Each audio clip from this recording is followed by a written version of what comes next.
राधे राधे, जय श्री कृष्णा। मैं सीमा सिंह बड़ों को चरण स्पर्श, छोटों को प्यार और बराबर वालों को नमस्कार करती हूँ। आज मैं आपको आषाढ़ मास में सुनी जाने वाली प्रमुख प्रमुख कहानियाँ सुनाने जा रही हूँ। इन कहानियों में हम सबसे पहले सुनेंगे आषाढ़ मास की गणेश जी की कहानी। उसके बाद सुनेंगे हम योगिनी एकादशी की व्रत कथा। उसके बाद हम सुनेंगे दिया की अमावस्या की कहानी। साथ ही हम सुनेंगे आषाढ़ मास की अमावस्या की कहानी। साथ ही हम सुनेंगे जगदीश भगवान की रथ यात्रा वाली कहानी। उसके बाद सुनेंगे हम वामन द्वादशी की व्रत कथा। उसके बाद हम सुनेंगे कोकिला व्रत कथा, देवशयनी एकादशी की कहानी और अंत में हम सुनेंगे गुरु पूर्णिमा की कहानी। आइए सबसे पहले हम आषाढ़ मास की गणेश जी की कहानी सुनते हैं। पूरे आषाढ़ मास में स्नान करने के बाद आप इन कहानियों को सुनेंगे तो आपको संपूर्ण आषाढ़ मास का फल प्राप्त होगा। आइए सबसे पहले हम आषाढ़ मास की गणेश जी की कहानी सुनते हैं। बात बहुत पुरानी है। द्वापर युग में महिष्मती नगरी में एक राजा राज्य करता था। उस राजा का नाम महिजीत सिंह था। वह राजा बड़ा ही धार्मिक प्रवृत्ति का, दयालु, दानी, पुण्यशील था। वह राजा अपनी प्रजा का पालन अपने पुत्र के समान ही करता था, परंतु संतानहीन होने के कारण वह राजा हमेशा दुखी रहता था। उस राजा को राजमहल का वैभव सुख अच्छा नहीं लगने लगा। वह राजा अपने जीवन को व्यर्थ समझने लगा। उस राजा की पतिव्रता, गुणवती, पुण्यव्रती पत्नी बार बार राजा को दूसरा विवाह करने की सलाह देने लगी, लेकिन राजा अपनी पत्नी से बहुत स्नेह करता था। उन्होंने अपनी रानी से कहा कि हे कल्याणी, तुम्हारे जैसे गुणों से भरी रानी के होते हुए मैं संतान के लिए दूसरा विवाह नहीं करूंगा। मुझे अगर संतान चाहिए तो वह तुम्हारे ही गर्भ से चाहिए। इसी ऊहापोह में राजा का बहुत सा समय व्यतीत हो गया। राजा ने संतान प्राप्ति के लिए अनेक प्रकार के यज्ञ, हवन, दान पुण्य, व्रत, उपवास, पूजा पाठ आदि किए, लेकिन फिर भी राजा को पुत्र की प्राप्ति नहीं हुई। राजा की पूरी जवानी निकल गई, बुढ़ापा आ गया, परंतु वंश वृद्धि न होने से राजा चिंतित रहने लगा। तब एक दिन की बात है, श्राद्ध पक्ष चल रहा था। राजा ने अपने पितरों के निमित्त शात कर्म का कार्य किया। पितरों के निमित्त जलदान, बलिदान और पिंडदान किया। उसी रात्रि को राजा के पितरों ने राजा के स्वप्न में आकर के कहा कि हे पुत्र, तुम संतानहीन हो। तुम्हारे द्वारा किया गया श्राद्ध कर्म हमें प्राप्त नहीं हुआ। तुम्हारे द्वारा किया गया भोगदान, अन्नदान, पिंडदान भी हमने ग्रहण नहीं किया है, क्योंकि तुम्हारे कोई संतान नहीं है। पुत्र, तुम्हारे बाद हमारा उद्धार कौन करेगा? कौन हमें पिंडदान देगा? पुत्र, तुम संतान के लिए किसी ऋषि से पूछो। अरे पुत्र, तुम्हारे स्वयं के मरने के बाद कौन तुम्हें कंधा देगा? तुम्हारी मुक्ति किस प्रकार होगी? तुम्हारे राज्य का उत्तराधिकारी कौन होगा? ऐसा कहकर पितर अंतर्ध्यान हो गए। सुबह जब राजा सोकर उठा तो उसे अपने रात्रि के स्वप्न वाली बात याद आई। तब राजा ने राज्य के सभी पंडितों, महात्माओं, गणमान्य प्रजाजनों को राजभवन में बुलवाया और अपने खुद के स्वप्न वाली बात बताई। राजा ने सभी से कहा कि हे ब्राह्मणों, हे प्रजाजनों, मैं संतानहीन हूँ। मेरे मरने के बाद मेरी क्या गति होगी? मैंने अपने पूरे जीवन काल में कोई पाप कर्म नहीं किया। प्रजा का पालन हमेशा मैंने पुत्र के समान ही किया है। मैंने कभी कोई अत्याचार नहीं किया और न ही कोई चोरी, झूठ, छल कपट करके धन एकत्रित किया है। हमेशा मैंने धर्म में राज्य किया। मैंने कभी किसी निरपराध को दंड नहीं दिया। साधु सन्यासियों, ब्राह्मणों, गरीबों की मैंने हमेशा मदद करी है। गो सेवा में मैंने और मेरी रानी ने अपना पूरा जीवन लगा दिया। मैं हर तरह के व्रत, उपवास, दान, धर्म, यज्ञ, हवन भी किया। फिर क्या कारण है कि मुझे एक पुत्र का सुख भी प्राप्त नहीं हुआ? ऐसा कहकर राजा करुण रुदन करने लगा।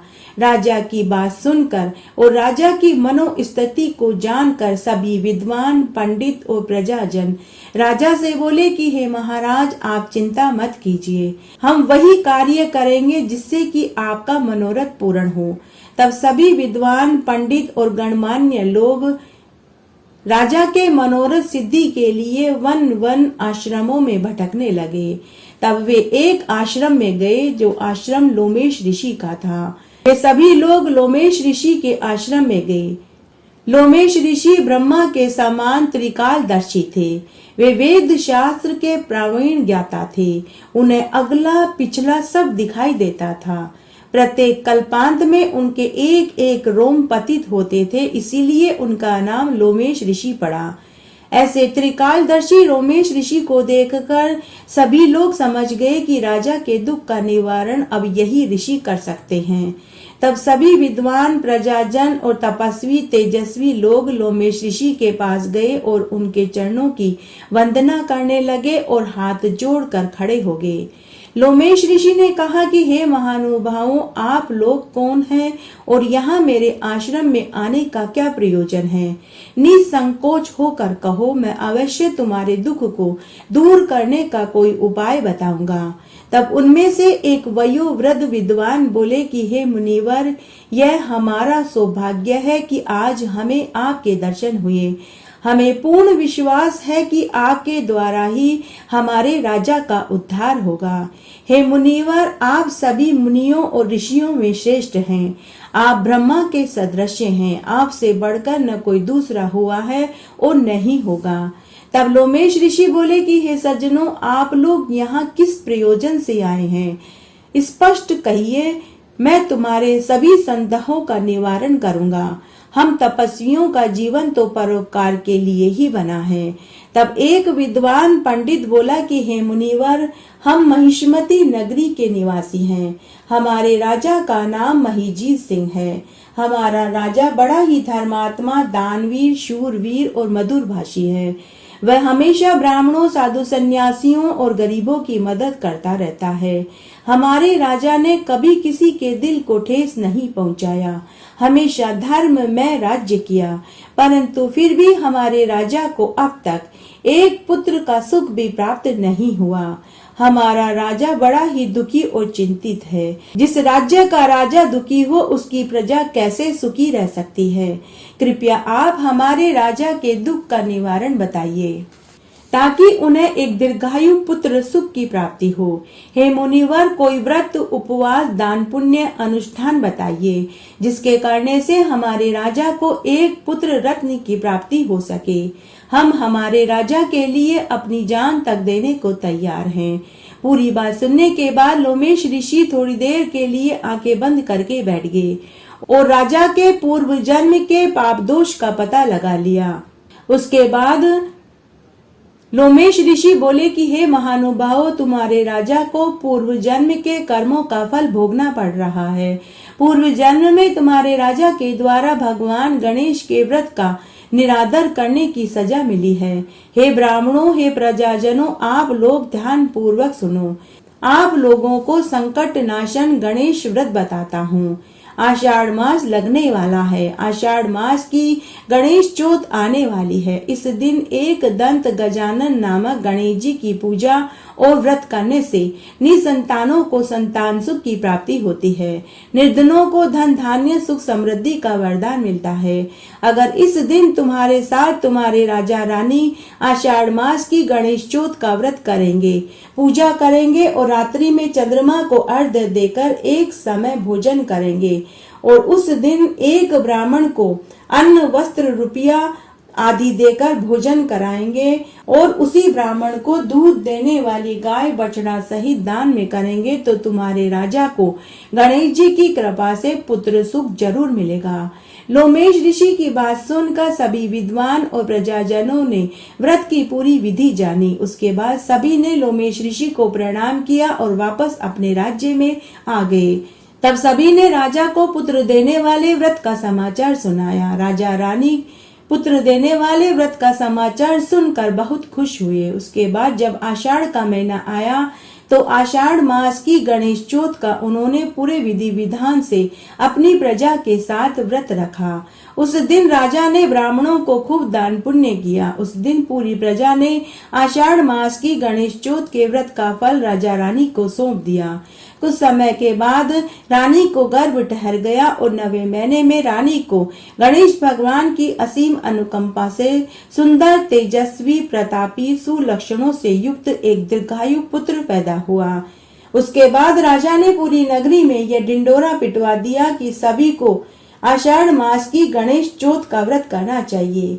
राजा ने पूरी नगरी के साथ पुत्र प्राप्ति का उत्सव मनाया और खूब दान पुण्य किया। तब राजा ने सभी ब्राह्मणों, गरीबों को धन, वस्त्र, रुपया आदि देकर तृप्त किया। तब राजा ने पूरी नगरी में यह ढिंडोरा पिटवा दिया कि सभी को आषाढ़ मास की गणेश चौथ का व्रत करना चाहिए, दान पुण्य करना चाहिए। इससे निसंतानों को संतान सुख की प्राप्ति होती है, निर्धनों को धन सुख मिलता है, कुंवारों के ब्याह होते हैं और बुजुर्गों को बैकुंठ का वासा मिलता है। जो मनुष्य इस व्रत को पूरी श्रद्धा लगन से करता है, गणेश भगवान उसकी सभी मनवांछित इच्छाओं को पूरी कर देते हैं। घटती हो तो पूरी हो तो परवान चढ़े, भूले बिसरे नाम तेरे भंडार में भरे। आइए अब हम आषाढ़ मास के कृष्ण पक्ष की योगिनी एकादशी की व्रत कथा सुनते हैं। अलकापुरी नाम की एक नगरी में कुबेर नाम का एक राजा राज्य करता था। वह राजा भगवान महादेव का परम भक्त था। वह रोज घंटों बैठकर महादेव जी की पूजा स्तुति किया करता था। उस राजा का एक माली था जिसका नाम हेम पुष्प था। वह माली रोज मानसरोवर से सुगंधित ताजा पुष्प राजा को लाकर देता था। उस हेम पुष्प माली की एक रूपवती गुणवती स्त्री थी जिसका नाम विशालाक्षा था। एक दिन जब हेम पुष्प माली राजा के लिए पुष्प लेने मानसरोवर में गया तो वहां उसे उसकी पत्नी विशालाक्षा भ्रमण करती हुई दिखाई दे गई। हेम पुष्प माली ने जब अपनी स्त्री को वहां देखा तो वह काम के वशीभूत हो गया। वह अपनी स्त्री के साथ वहीं रमण करने लगा। वह राजा के लिए फूल ले जाना ही भूल गया। उधर शिव मंदिर में राजा कुबेर माली की राह देख रहे थे। सुबह से दोपहर हो गई लेकिन हेम पुष्प माली राजा की पूजा के लिए फूल लेकर नहीं पहुंचा। तब राजा ने अपने सेवकों को आज्ञा दी कि तुम लोग जाकर के देख कर आओ कि हेम पुष्प माली मेरी पूजा के फूल लेकर अब तक क्यों नहीं आया। तब राजा के सेवकों ने पता किया और उन्होंने वापस आकर राजा कुबेर को पूरी सच्चाई बताई कि वह माली तो अपनी स्त्री के साथ अभी तक रमण कर रहा है। सेवकों की बात सुनकर राजा को महान क्रोध आया। राजा ने आज्ञा दी कि उस माली को पकड़ कर के लेकर आओ। तब राजा की आज्ञा से सेवक माली और उसकी पत्नी विशालाक्षा को पकड़कर राजा के सामने लेकर आए। माली और उसकी पत्नी राजा के सामने डर के मारे हाथ जोड़कर खड़े हो गए। तब राजा ने कहा कि अरे दुष्ट, नीच, पापी, तूने मेरे पूजनीय देवताओं के भी देवता, ईश्वरों के भी ईश्वर का अनादर किया है। तू उनकी पूजा के लिए फूल लेकर नहीं आया, इसलिए मैं तुझे शाप देता हूँ कि तू अपनी स्त्री का वियोग भोगेगा और मृत्यु लोक में कोढ़ी होकर महान कष्ट भोगेगा। राजा कुबेर के शाप से वह माली उसी क्षण स्वर्ग से धरती पर गिर पड़ा और कोढ़ी हो गया। उधर उसकी पत्नी भी अंतर्ध्यान हो गई। मृत्यु लोक में जाकर वह माली कोढ़ी बनकर दुख भोगने लगा। लेकिन वह माली भगवान शिव का परम भक्त था तो उसे अपने पूर्व जन्म की सभी बातों का स्मरण था। वह हिमाचल पर्वत की ओर चल दिया। वह वहां अनेकों आश्रमों में गया। तब एक दिन वह एक आश्रम में गया जो मार्कंडे ऋषि का था। उस ऋषि के तेज और तप से वह आश्रम शोभायमान हो रहा था। यह देखकर हेम पुष्प माली मार्कंडे ऋषि के आश्रम में गया और उनके चरणों में गिर पड़ा। उस कोढ़ी को देखकर मार्कंडे ऋषि बोले कि अरे तू कौन है, कहाँ से आया है और तूने ऐसा क्या पाप किया जिसकी तुझे ये सजा देखनी पड़ रही है। तब हेम पुष्प माली बोला कि हे ऋषिवर, मैं पूर्व जन्म में स्वर्ग से यक्ष दान कुबेर राजा का माली हेम पुष्प माली था। मैं नित्य प्रति राजा के लिए मानसरोवर से पुष्प लाकर देता था, परंतु एक दिन मैं कामासक्त हो गया और अपनी स्त्री के साथ रमण करता रहा और राजा के लिए फूल लेकर नहीं जा पाया। तो राजा ने मुझे कोढ़ी होने का शाप दे दिया और मुझे स्त्री का वियोग का दुख भोगना पड़ा। तब राजा ने मुझे कोढ़ी होने का शाप दिया और साथ ही स्त्री वियोग का दुख भोगने का शाप दिया। हे मुनिवर, मैं उसी पाप दोष का दुख भोग रहा हूँ। हे मुनिवर, अब आप मुझे कोई उपाय बताइए ताकि मैं इस उपाय से मुक्त हो सकूं। तब मार्कंडेय ऋषि बोले कि हे वत्स, तूने मेरे सामने सत्य वचन कहे, इससे मैं अति प्रसन्न हुआ। मैं तुझे तेरे उद्धार के लिए एक व्रत बताता हूँ। हे वत्स, आषाढ़ मास के कृष्ण पक्ष की योगिनी एकादशी आने वाली है। तू योगिनी एकादशी का उपवास कर। इस उपवास को करने से तेरे सभी पाप नष्ट हो जाएंगे। तब हेम पुष्पमाली ने मुनि से व्रत की पूरी विधि जानी। तब मुनि के कथन अनुसार ही हेम पुष्पमाली ने आषाढ़ मास की योगिनी एकादशी का उपवास किया, जिसके प्रभाव से वह अपने पुराने रूप में आ गया और उसका कोढ़ बिल्कुल ठीक हो गया और वह पुनः अपनी स्त्री के साथ रमण करके सुख भोगने लगा। योगिनी एकादशी का फल 88,000 ब्राह्मणों को भोजन कराने के बराबर मिलता है। इस व्रत को करने से मनुष्य के 7 जन्मों के पाप धुल जाते हैं और इस जीवन में समस्त सुखों को भोग कर मरने के बाद वह वैकुंठ के सुख को पाते हैं। आषाढ़ मास की दिया की अमावस्या की कहानी। एक बार बहुत छोटा सा गांव था। उस गांव में एक राजा रानी अपने बेटा बहू के साथ रहते थे। राजा के बेटे की बहू हर महीने की अमावस्या का व्रत करती थी। पितरों के निमित्त भोग लगाती और 5 ब्राह्मणों को भोजन करा के अन्न, वस्त्र, रुपया आदि दान में दिया करती थी। लेकिन राजा के बेटे की बहू को मीठा खाने का बहुत शौक था। वह घर में मिठाई आते ही भगवान को भोग लगाकर सबसे पहले खुद मिठाई खा लिया करती थी।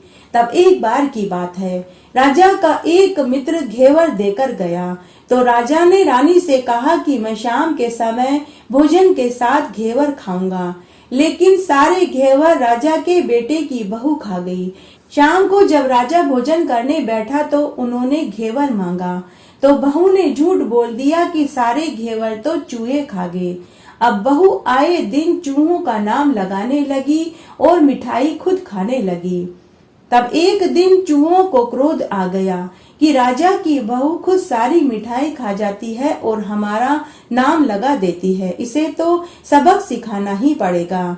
तब एक दिन की बात है, राजा के घर मेहमान आए तो रात्रि में चूहों ने राजा के बेटे की बहू की कांचली मेहमान के बिस्तर में ले जाकर के छुपा दी। सुबह नौकर जब मेहमान के कमरे की सफाई करने लगा तो उन्होंने घर की बहू की कांचली मेहमान के बिस्तर में देखी तो उन्होंने यह बात राजा रानी और उनके बेटे को बता दी। राजा रानी और उनके बेटे ने यह सुना तो उन्हें महान क्रोध आया। उन्हें लगा कि उनकी इकलौती बहू बदचलन है। तब राजा रानी ने और उनके बेटे ने अपने बेटे की बहू को महल से निकाल दिया। बेचारी बहू निरपराध थी, उसे बिना अपराध का ही दंड भोगना पड़ रहा था। राजा के बेटे की बहू रोज सुबह शाम दिया जलाती थी और दिए के मीठे का भोग लगाती थी और हर अमावस्या को व्रत और पूजन करती थी और दिए के भोग लगाती थी। 5 ब्राह्मणों को भोजन कराती, खूब दान पुण्य करती थी। लेकिन बहू के घर से चले जाने के बाद किसी ने भी दिया नहीं जलाया और न ही दिए के भोग लगाया और न ही अमावस्या को भोग लगाया। जब से बहू घर से गई किसी ने भी दिए की अमावस्या की पूजा नहीं करी और न ही भोग लगाया। इस तरह समय व्यतीत होने लगा। तब एक दिन राजा शिकार करके घर लौट रहा था। तब एक झाड़ के नीचे राजा कुछ देर के लिए विश्राम करने के लिए बैठ गया तो उसे यह देख कर महान आश्चर्य हुआ कि नगर के सभी दिए अदृश्य रूप लेकर झाड़ पर बैठे हैं और आपस में बातें कर रहे थे। राजा ने सुना कि वे आपस में बोल रहे थे कि किसने क्या खाया। तब उन दियों में से राजा के महल का दिया बोला कि मैं बड़ा ही अभागी हूँ। मुझे हर साल राजा के बेटे की बहू मेरी पूजा करती थी और मुझे मीठे का भोग लगाती थी, परंतु राजा रानी ने और उसके पति ने उस बिचारी को घर से निकाल दिया। अब सभी दियों ने महल के दिए से पूछा कि हमें पूरी सच्चाई बताओ कि क्यों राजा रानी ने और उनके बेटे ने अपनी इकलौती बहू को घर से निकाल दिया।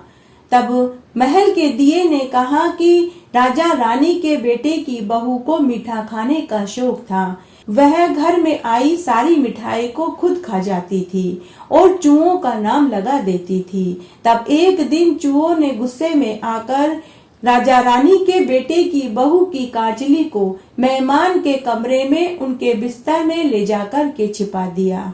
जब नौकर को इस बात का पता लगा तो नौकर ने यह बात पूरे महल में फैला दी। तब राजा रानी ने और उनके बेटे ने समझा कि उनकी बहू बदचलन है, तो उन्होंने उसे महल से निकाल दिया। वह बेचारी तो निरपराध थी, उसे तो मीठा खाने का दंड भोगना पड़ रहा है।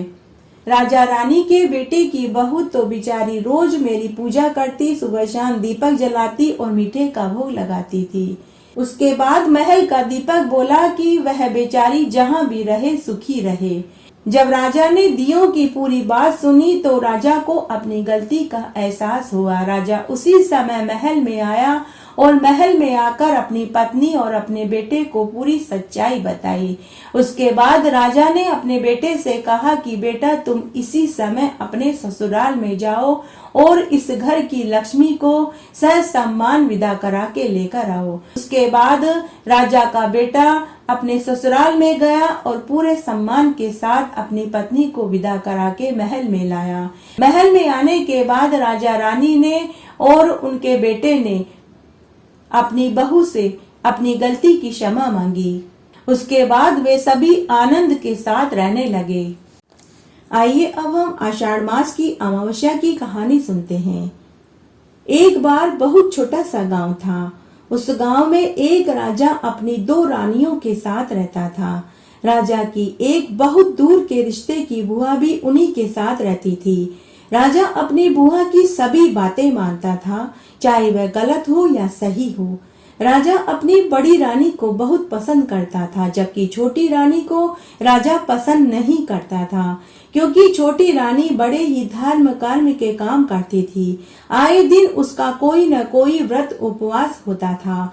वह पूरा समय पूजा पाठ में बिताती थी। यही बात राजा को पसंद नहीं थी। छोटी रानी हर महीने की अमावस्या का व्रत करती थी और उस दिन बड़ के पेड़ की पूजा करती थी। उस दिन वह कोरे कलश में जल भर कर बड़ के पेड़ के पास रखती थी। 4 घी से चुपड़ी हुई रोटी, गुड़, दही, छाछ का बर्तन भर कर रखती थी और बड़ के पेड़ को जल से सींचती, रोली लगाती, चावल लगाती, मोली बांधती, 5 परिक्रमा लगाती, घी का दिया जलाती, मेहंदी काजल लगाती और चीर उड़ाती थी और अपने सुहाग की और प्रजा की रक्षा की कामना करती थी। जब छोटी रानी को पूजा पाठ करते हुए बड़ी रानी और उनकी मुंह बोली बुआ देखती तो उसे पसंद नहीं आता था। तब एक दिन राजा की बड़ी रानी और उनकी मुंह बोली बुआ ने राजा के कान भर दिए कि छोटी रानी कई कई घंटों तक महल से बाहर रहती है, पेड़ों की पूजा करती है, न जाने क्या टोने टोटके करती है। जब राजा ने सुना तो राजा ने छोटी रानी को बहुत डांटा। इस तरह समय गुजरने लगा। तब एक दिन की बात है, आषाढ़ मास की अमावस्या थी। छोटी रानी का उस दिन अमावस्या का व्रत था। उसने उस दिन बड़ के पेड़ की पूजा करी। तब उसी दिन राजा अपने सेवकों के साथ शिकार खेलने के लिए जंगल में गया। तब राजा शिकार ढूंढते ढूंढते बहुत दूर तक निकल गया। तब राजा के साथ सभी सेवक भी रास्ता भटक गए। उस दिन बहुत गर्मी थी, काली पीली आंधी चल रही थी। राजा भूख और प्यास से व्याकुल हो गया। राजा ने अपने सेवकों से कहा कि पीने का पानी लेकर के आओ, नहीं तो मैं प्यास से मर जाऊंगा।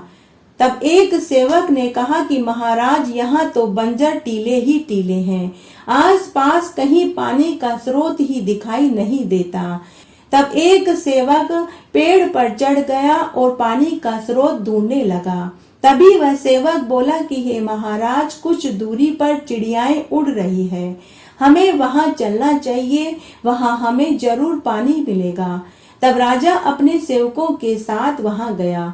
वहां एक बड़ का बहुत विशाल घना वृक्ष था। उसके ऊपर एक मटके में पीने का पानी भरा हुआ था, साथ ही घी से चुपड़ी हुई रोटियां पड़ी थी, दूध, दही, छाछ, गुड़ भी रखा हुआ था। राजा ने सबसे पहले पानी पिया, फिर भोजन खाया, छाछ पी। उसके बाद राजा ने सभी सेवकों को भी पीने का पानी दिया और खाने को भोजन दिया। सभी ने पानी पिया, भोजन खाया, लेकिन न तो मटकी में पानी खत्म हुआ और न ही भोजन खत्म हुआ। राजा को यह देखकर महान आश्चर्य हुआ।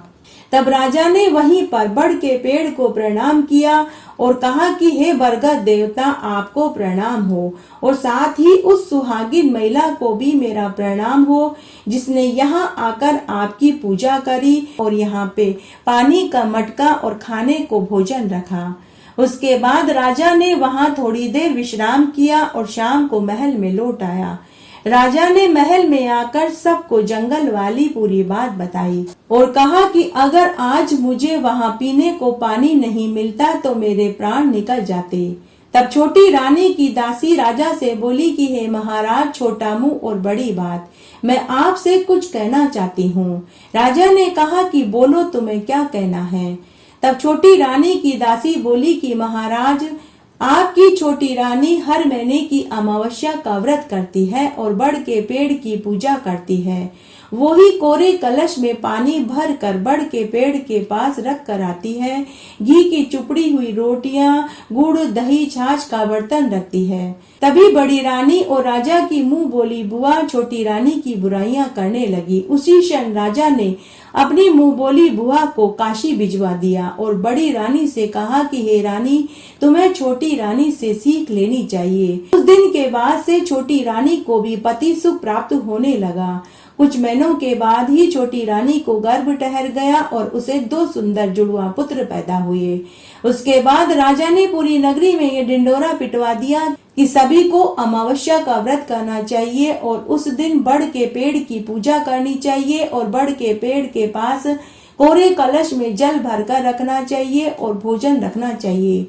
घटती हो तो पूरी हो तो परवान चढ़े, भूले बिसरे नाम तेरे भंडार में भरे। उसके बाद जब दोबारा अमावस्या आई तो छोटी रानी के साथ राजा ने और बड़ी रानी ने भी अमावस्या का व्रत रखा और बड़ के पेड़ की पूजा करी। उसके बाद वे सभी इस जीवन के सुख भोग कर मरने के बाद बैकुंठ को प्राप्त हुए। आइए अब हम आषाढ़ मास की शुक्ल पक्ष की द्वितीया को, जो रथ यात्रा निकाली जाती है, उससे संबंधित एक कथा सुनते हैं। आषाढ़ मास की शुक्ल पक्ष की द्वितीया को रथ यात्रा का पर्व मनाया जाता है। इसके संबंध में अनेक पौराणिक पवित्र कथाएं प्रचलित है। उनमें से एक कथा इस प्रकार है। उस कथा के अनुसार राजा इंद्रद्युम्न अपने परिवार के साथ नीलाचल सागर के पास रहते थे।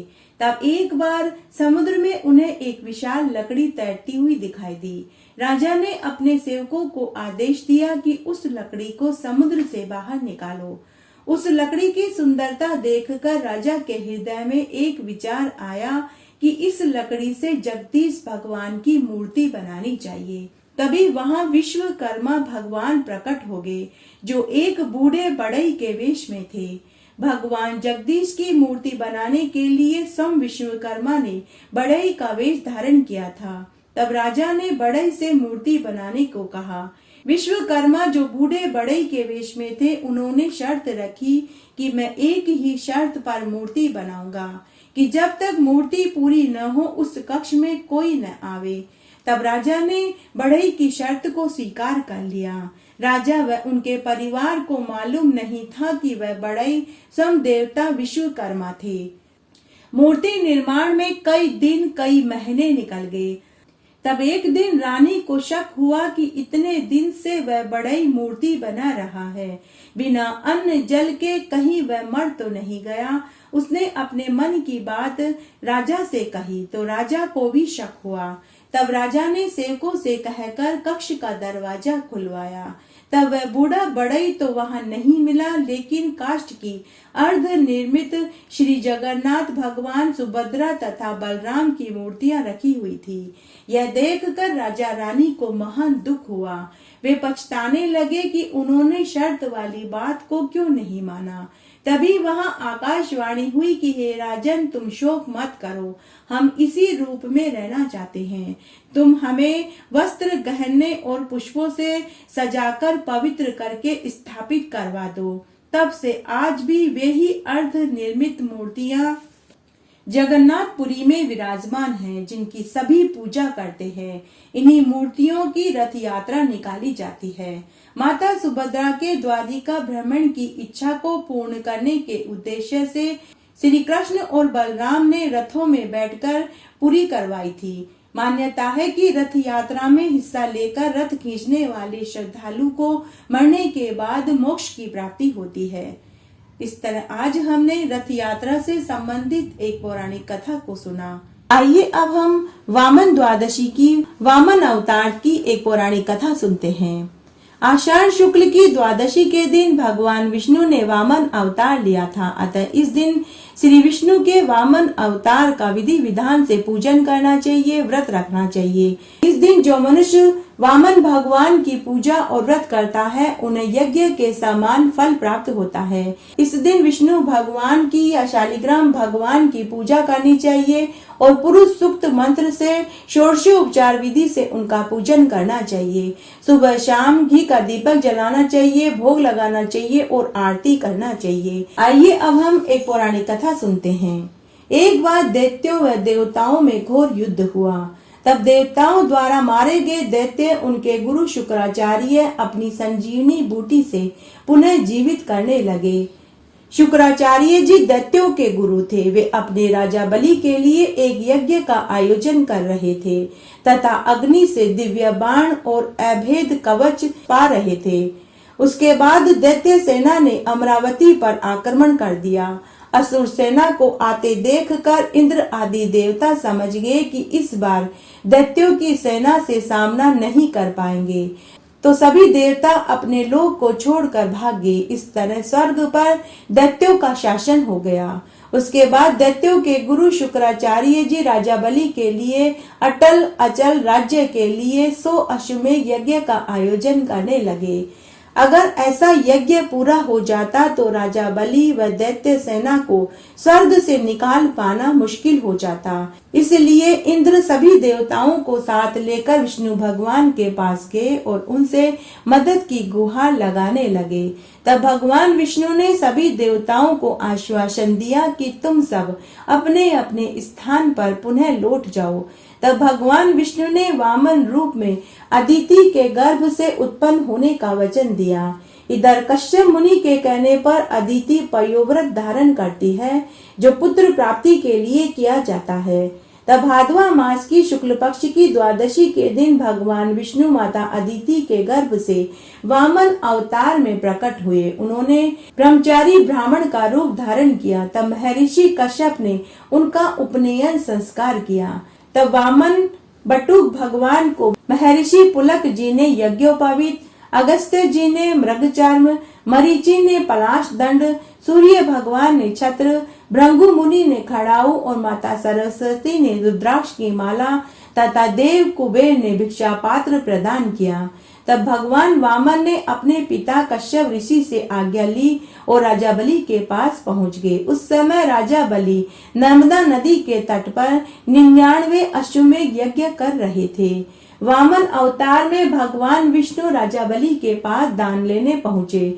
उस समय राजा बलि सभी पंडितों, साधु महात्माओं को मन इच्छित वस्तु दान में दे रहे थे। तब पंक्ति के अंत में वामन भगवान जाकर खड़े हो गए। जब वामन भगवान का नंबर आया तो राजा बलि ने उनसे पूछा कि हे देव, बताइए आपको दान में क्या चाहिए। आप कहें तो मैं 1000 गायें आपको दान में दे दूं, 100 स्वर्ण मुद्राएं दे दूं, हाथी, घोड़े, ऊंट, जो भी आप दान मांगेंगे मैं वही आपको देने के लिए तैयार हूँ। तब वहां खड़े उनके गुरु शुक्राचार्य जी ने राजा बलि को एकांत में ले जाकर के कहा कि हे राजन, यह वामन वेशधारी स्वयं विष्णु भगवान है। तुम इन्हें इनकी इच्छित वस्तु दान में देने का वचन मत देना। यह तुम्हारे यज्ञ को विफल करने के लिए आए हैं। तब राजा बलि अपने गुरु शुक्राचार्य जी से बोले कि हे गुरुवर, मेरे ईश्वर आज मेरे द्वार पर दान मांगने आए हैं। आज मैं उनको दान जरूर दूंगा, क्योंकि राजा बलि भगवान विष्णु के परम भक्त थे। तब राजा ने वामन रूपधारी विष्णु भगवान से कहा कि हे देव, आप बताइए मैं आपको क्या दान में दूं। तब वामन भगवान बोले कि हे राजन, मुझे 3 पग भूमि दान में चाहिए। राजा बलि ने सोचा कि यह ब्राह्मण वामन रूप में है, कितनी जमीन ले पाएंगे। तब राजा बलि बोले कि हे ब्राह्मण देव, 3 पग भूमि ही दान में क्यों चाहिए? मैं आपको 100 गांव दान में दे सकता हूँ। तब वामन भगवान मुस्कुराते हुए बोले कि नहीं राजन, मुझे सिर्फ 3 पग भूमि ही दान में चाहिए। तब बलि ने दान देना स्वीकार कर लिया। उसी समय वामन भगवान ने विराट रूप धारण कर लिया और भूलोक में पैर, भूलोक में जंगा, स्वर्गलोक में कमर, महलोक में पेट, जनलोक में हृदय, तपलोक में कंठ, सत्यलोक में मुख रख कर खड़े हो गए। तब वामन भगवान के एक पग में सभी लोक, स्वर्ग, आकाश, पाताल, दूसरे पग में पृथ्वी नाप ली और तीसरा पग रखने को जगह नहीं बची। तो वामन भगवान राजा बलि से पूछने लगे कि हे राजन, अब बताओ मैं अपना तीसरा पग कहाँ रखूं। तब बलि ने अपना सिर नीचा कर दिया। तब भगवान वामन ने अपना पैर राजा बलि के सिर पर रखा तो वह पाताल लोक में पहुंच गया। तब राजा बलि को भगवान विष्णु ने वरदान मांगने को कहा। राजा बलि ने कहा कि हे भगवान, जब भी मैं आपके दर्शन करना चाहूं तो आप मेरे दरवाजे पर मुझे खड़े मिले। तब भगवान ने कहा कि ऐसा ही होगा। तब भगवान विष्णु की एक प्रतिमा राजा बलि के लोक में तो दूसरी क्षीर सागर में शेषनाग पर शयन करती है। इस तरह भगवान का वामन अवतार हुआ। आज हमने भगवान के वामन अवतार की एक पौराणिक कथा सुनी। कोकिला व्रत की कथा। जिस साल में अधिक आषाढ़ आता है तब यह व्रत प्रथम आषाढ़ की पूर्णिमा से दूसरे आषाढ़ की पूर्णिमा तक किया जाता है। इसमें प्रतिदिन प्रातःकाल स्नान करके संयम पूर्वक ब्रह्मचर्य से दिन बिताना चाहिए। यदि गंगा यमुना का स्नान हो जाए तो बहुत पुण्यफल मिलता है, और अगर रोज गंगा यमुना का स्नान होना संभव न हो तो स्नान के जल में कुछ बूंदे गंगा जल की डाल के स्नान करेंगे तो भी उतना ही फल प्राप्त होता है। इस व्रत में भोजन एक बार करें, धरती पर सोएं, ब्रह्मचर्य का पालन करें, झूठ चोरी पर निंदा से बचें। यह व्रत महिलाओं के अखंड सौभाग्य के लिए किया जाता है। प्राचीन काल में दक्ष राजा ने महायज्ञ का आयोजन किया और सबको निमंत्रण भेजा। सभी देवताओं और ऋषियों में ऐसा कोई नहीं था जिसे उन्होंने न बुलाया हो, परंतु उन्होंने अपने ही जवाई भगवान महादेव को निमंत्रण नहीं दिया। दक्ष राजा की बेटी सती शिवजी की पत्नी थी। उन्होंने आकाश मार्ग से अनेक विमान जाते हुए देखा, जिसमें सभी देवतागण अपनी अपनी पत्नियों के साथ बैठे हुए थे। तब सती ने महादेव जी से पूछा कि हे प्रभु, ये देवगण कहाँ जा रहे हैं? तब शिवजी ने कहा कि तुम्हारे पिता के यहाँ यज्ञ का आयोजन हो रहा है। यह सभी देवता उसी यज्ञ में शामिल होने के लिए जा रहे हैं। सती ने कहा कि हे नाथ, हमको भी चलना चाहिए। शिवजी ने उत्तर दिया कि हमें कोई निमंत्रण नहीं मिला है, इसलिए हे प्रिय, हम नहीं जाएंगे। तब सती हट करने लगी। महादेव जी के समझाने पर भी वे नहीं मानी। तब महादेव जी ने अपने गणों के साथ सती को भेज दिया, परंतु वहां जाने पर उनका अत्यंत अपमान हुआ। कोई भी उनसे बात नहीं कर रहा था। उनकी माता और बहनें भी पिता के डर से उनके पास नहीं आई। यह देखकर सती दुखी हो गई और वे यज्ञ के कुंड में जलकर भस्म हो गई। तब महादेव जी के गणों ने जाकर महादेव जी को पूरी सच्चाई बता दी। सती के भस्म होने की बात सुनकर शिवजी अत्यंत क्रोधित हो गए।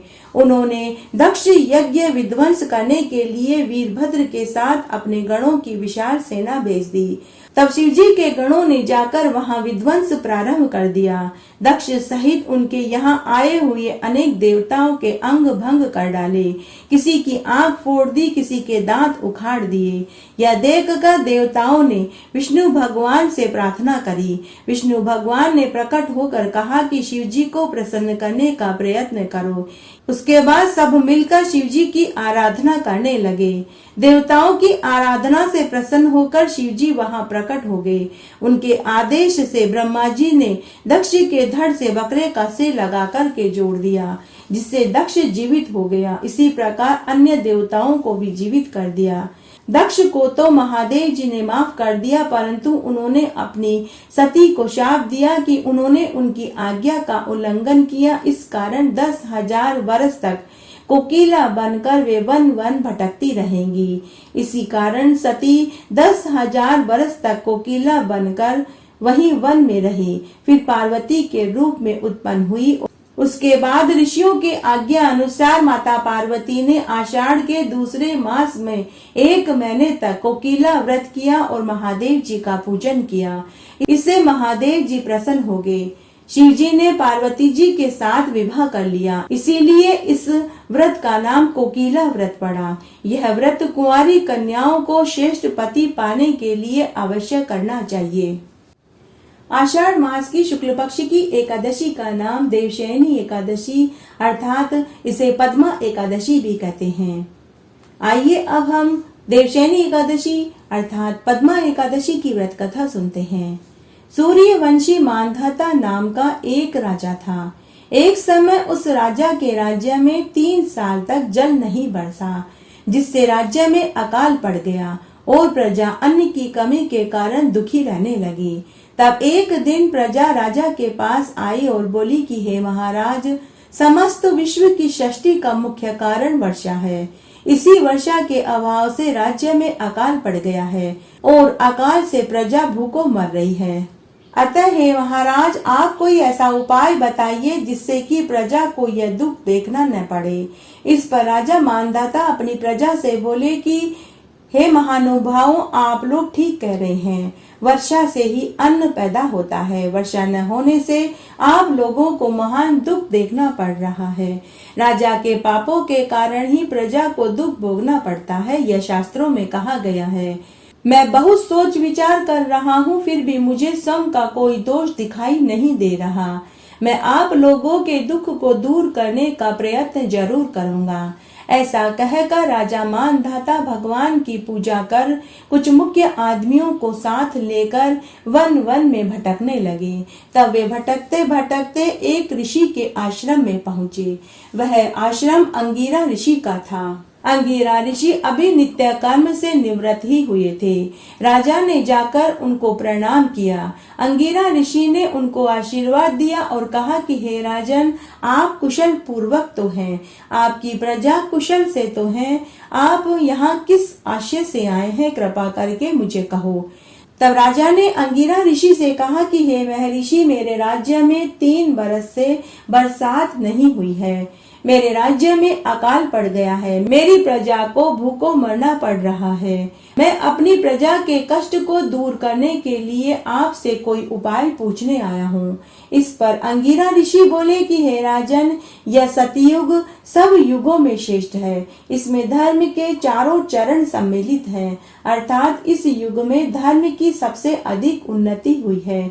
इस युग में ब्राह्मणों को तपस्या करना, वेद पढ़ने का अधिकार है, परंतु आपके राज्य में एक शूद्र इस युग में भी तपस्या कर रहा है। इस दोष के कारण आपके राज्य में बरसात नहीं हो रही है। हे महाराज, यदि आप अपनी प्रजा का भला चाहते हैं तो आप उस शूद्र को मरवा डालिए। इस पर राजा ने कहा कि हे मुनिवर, मैं उस निरपराध तपस्या करने वाले शूद्र को नहीं मार सकता। आप इस दोष से छूटने का कोई अन्य उपाय बताइए। तब ऋषि बोले कि हे राजन, यदि तुम ऐसा ही चाहते हो तो आषाढ़ मास के शुक्ल पक्ष की पद्मा नाम की एकादशी का विधि विधान से व्रत करो। इस व्रत के प्रभाव से तुम्हारे राज्य में जरूर बरसात होगी और प्रजा को सुख प्राप्त होगा, क्योंकि इस एकादशी का व्रत सभी सिद्धियों को देने वाला है और समस्त उपद्रवों को शांत करने वाला है। इस एकादशी का व्रत तुम अपनी प्रजा व सेवकों के साथ मंत्रियों सहित करो। मुनि के वचनों को सुनकर राजा ने मुनि से व्रत की पूरी विधि जानी और उनको प्रणाम करके वापस अपने नगर को लौट आया। उसके बाद राजा ने पद्मा एकादशी का व्रत अपनी रानी, पुत्र और पूरी प्रजा के साथ किया। उस व्रत के प्रभाव से राजा के राज्य में अच्छी बरसात हुई और सभी को सुख प्राप्त हुआ। इसलिए यह व्रत सबको करना चाहिए। यह व्रत इस लोक में भोग और परलोक में मुक्ति देने वाला है। इसकी कथा को पढ़ने और सुनने से मनुष्य के सभी पाप नष्ट हो जाते हैं। देवशयनी एकादशी का व्रत करने से विष्णु भगवान को प्रसन्नता प्राप्त होती है। अतः मोक्ष की प्राप्ति के लिए जो भी मनुष्य इस व्रत को करता है उसे मोक्ष की प्राप्ति अवश्य होती है। चातुर्मास व्रत भी इसी एकादशी के व्रत से शुरू हो जाते हैं। आइए अब हम आषाढ़ मास की गुरु पूर्णिमा की एक पौराणिक कहानी सुनते हैं। कहानी का विषय है गुरु दीक्षा। एक सच्ची चेली की वजह से ढोंगी गुरु को भी भगवान के दर्शन हो गए। चेली के साथ गुरु को भी स्वर्ग का सुख प्राप्त हुआ। आइए अब हम एक पौराणिक कथा सुनते हैं। एक गांव में दो विधवा पड़ोसनें थी। एक का नाम सुगुनी था तो दूसरी का नाम नंदनी था। सुगुनी बहुत दिखावा करती थी। सुगुनी पूजा पाठ, धर्म, कर्म, व्रत, उपवास किया करती थी, लेकिन वह उसका ढिंडोरा पीटती थी। सुगुनी ने गुरु दीक्षा ले रखी थी। उधर नंदनी मन की सच्ची थी, ईमानदार थी। वह रोज सुबह ब्रह्म मुहूर्त में उठती, नियम से ठाकुर जी की पूजा करती, मंदिर जाती, बड़ पीपल, आंकड़े, तुलसी जी को सींचती, सूर्य नारायण भगवान को अर्घ्य देती थी और रोज मंदिर जाती थी। जब मंदिर आते और जाते रास्ते में सुगुनी को कभी नंदिनी मिल जाती तो नंदिनी को सुगुनी ताने देती कि तू तो कलंकिनी है, पापिन है। सुबह सुबह तेरा मुंह देख लिया, मेरा तो पूरा दिन ही खराब जाएगा। बेचारी नंदिनी चुप रह जाती। इस तरह जब भी रास्ते में नंदिनी मिलती तो सुगनी कड़वे वचन बोलती। तब एक दिन नंदिनी ने सुगनी से कहा कि बहन, तुम मुझे हमेशा कलंकिनी और पापिन बोलती हो, जबकि किस्मत की मारी हम दोनों ही विधवा हैं। फिर मेरा मुंह देख लेने से तुम्हारा दिन किस प्रकार खराब निकलेगा, आज तुम मुझे पूरी सच्चाई बताओ। तब सुगनी ने नंदिनी से कहा कि अरे दुष्टा पापिन, तूने अभी तक गुरु दीक्षा नहीं ली है। तूने किसी को भी अपना गुरु नहीं बनाया है।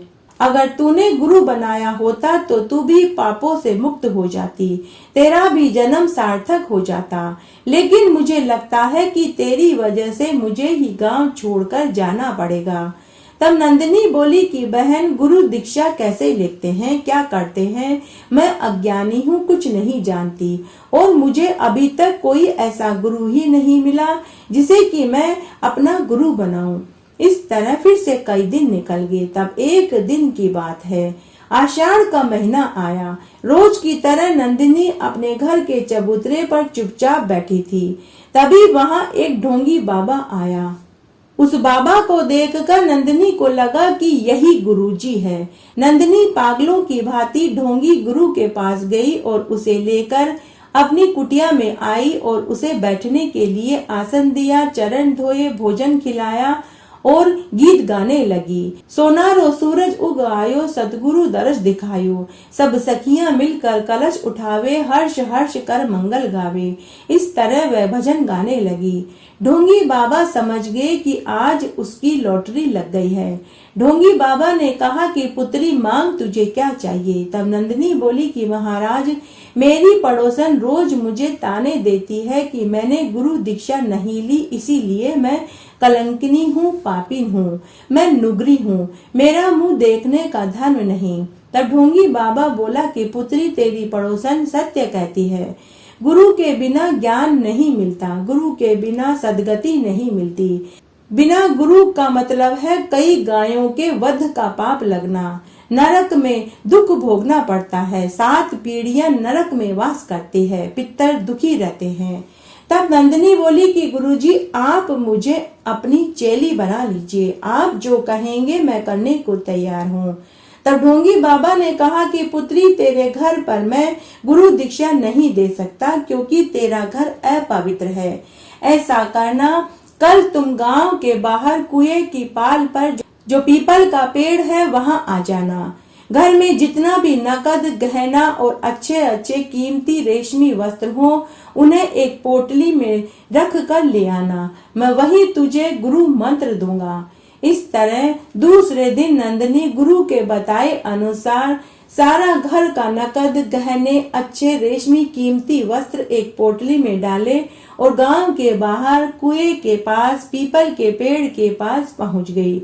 ढोंगी बाबा बहुत पहले से ही वहां ध्यान मुद्रा में बैठा हुआ था। बीच बीच में वह आंखें खोल कर देख लेता था कि नंदिनी आई या नहीं। जैसे ही ढोंगी बाबा को दूर से नंदिनी एक बहुत बड़ी पोटली साथ में लेकर आती हुई दिखाई दी तो उसकी खुशी का ठिकाना नहीं रहा। वह समझ गया कि उसकी चाल कामयाब हो गई।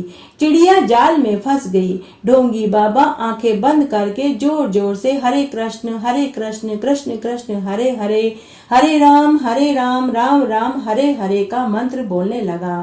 भोली भाली नंदिनी जिसे वह अपना गुरु समझ रही थी वह तो ढोंगी बाबा निकला। तभी नंदिनी वहां आई और बोली कि गुरुजी आपके बताए अनुसार मैं गहने कपड़े और कीमती वस्त्र लेकर आ गई हूँ। अब आप मुझे गुरु दीक्षा दीजिए और मुझे आप कलंकिनी और पापिन और नुगरी होने से बचा लीजिए।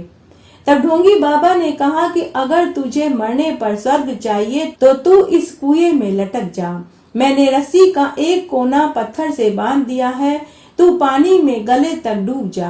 जब तक भगवान खुद तुझे बचाने नहीं आए तब तक तू आंखें बंद रखना। जब तक मैं तुझे आंखें खोलने के लिए न कहूँ तो तू आंखें मत खोलना। और जो गुरु मंत्र मैं तुझे देता हूँ तू इस गुरु मंत्र को पूरे समय जाप करती रहना। पूरे समय श्री कृष्ण कृष्ण कृष्ण हरे हरे, हे राम राम राम हरे हरे बोलती रहना। बेचारी नंदिनी बोली कि गुरुजी इससे मेरे पाप तो धुल जाएंगे, मुझे मरने पर स्वर्ग तो मिल जाएगा। तो लालची ढोंगी बाबा बोला कि पुत्री जल्दी कर नहीं तो शुभ समय टल जाएगा। बेचारी नंदिनी रस्सी पकड़कर कुएं में गले तक पानी में लटक गई। पूरे समय वह मंत्र का जाप करती रही। उस सुनसान कुएं पर गांव का कोई भी आदमी नहीं आता था। इधर ढोंगी बाबा रुपये गहने कपड़े की पोटली लेकर भाग गया। घर पहुंचकर उसने अपनी पत्नी को पूरी सच्चाई बताई। उसकी पत्नी सुनकर बहुत खुश हुई। इस तरह उनके दिन मजे से निकलने लगे। उधर बैकुंठ में ब्रह्मा जी का सिंहासन डोल पड़ा। सभी देवताओं में खलबली मच गई कि कोई सती नारी मृत्यु लोक में कठोर तपस्या कर रही है। नारद जी सहित सभी देवता भगवान कृष्ण के धाम में पहुँचे और पूरी बात बताई। हे भगवान अब तो आप ही बचा सकते हैं। तब नारद मुनि और भगवान कृष्ण धरती पर आए और नंदिनी से कहा कि पुत्री आंखें खोलो और कुएं से बाहर आ जाओ, हम तुम्हें बचाने आए हैं। तुम्हारे सब पाप धुल गए हैं। लेकिन नंदिनी बोली कि जब तक मेरे गुरु आंखें खोलने के लिए नहीं कहेंगे तब तक मैं आंखें नहीं खोलूंगी। तब नारद मुनि ने कृष्ण भगवान से कहा कि हे रमाकांत, हे त्रिलोकी के नाथ, यह सच्ची गुरु भक्त है। अब हमें इसके ढोंगी गुरु को ही लाना पड़ेगा।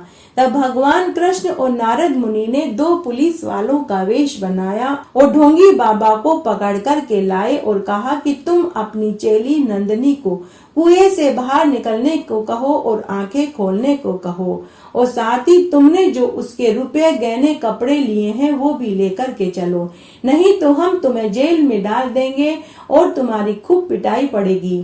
तब डरता डरता ढोंगी बाबा ने बचे हुए रुपये गहने कपड़े पोटली में बांधे और पुलिस वालों के साथ कुएं के पास आ गए। तब डरते डरते ढोंगी बाबा ने कहा कि पुत्री तेरे सारे पाप धुल गए हैं, तू बाहर आ जा। तब नंदिनी बोली कि गुरुजी, अगर कोई कमी कसर रह गई हो तो अभी बता दो, मैं अभी कुएं में और रह सकती हूँ। तब ढोंगी गुरु बोले कि नहीं बेटी, तू पवित्र है, पुण्य है, तेरे में कोई कमी नहीं है, तू बाहर आ जा। तब एक आश्चर्यजनक घटना घटित हुई।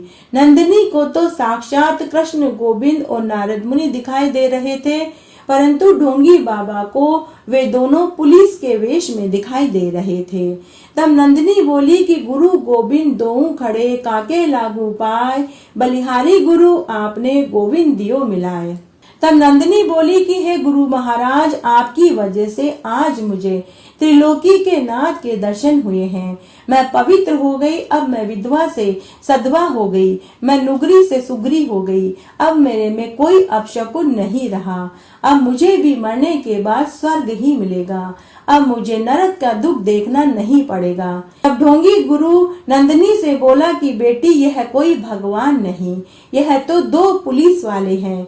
तब नंदिनी भगवान से बोली कि हे दीन दयाल, हे त्रिलोकी के नाथ, आप मेरे गुरु को पुलिस वाले के वेश में क्यों दिखाई दे रहे हैं।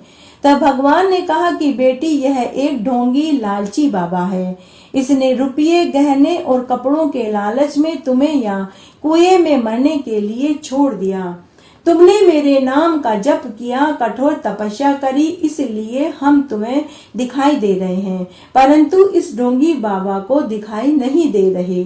तब नंदिनी बोली कि हे दीनानाथ, हे पीतांबर धारी, हे कमल नयन, हे मुरली वाले, अगर आप मेरी सच्ची भक्ति से प्रसन्न हैं तो मेरे गुरु को भी दर्शन दीजिए। तब भगवान ने अपनी सच्ची भक्त नंदिनी का कहना माना और उस ढोंगी गुरु को भी भगवान ने दर्शन दिए। वह ढोंगी बाबा कभी भगवान के चरणों में गिरकर माफी मांगता तो कभी अपनी चेली नंदिनी के चरणों में गिरकर अपनी गलती की क्षमा मांगने लगा। इस तरह एक सच्ची चेली की वजह से एक गुरु को भगवान के दर्शन हो गए और एक चेली की वजह से गुरु को भी स्वर्ग का सुख प्राप्त हुआ। तभी वहां एक देव विमान आया, चेली के साथ गुरु भी उस विमान में बैठकर स्वर्ग में चला गया। घटती हो तो पूरी हो तो परवान चढ़े, भूले बिसरे नाम तेरे भंडार में भरे। इस प्रकार आज हमने आषाढ़ मास में सुनी जाने वाली प्रमुख प्रमुख पौराणिक कहानियां सुनी। आशा करती हूँ यह आपको जरूर पसंद आएगी। मेरे साथ बने रहने के लिए आपका धन्यवाद। आगे आने वाली कथा कहानियों के लिए भी आप इसी तरह मेरे साथ बने रहें। धन्यवाद।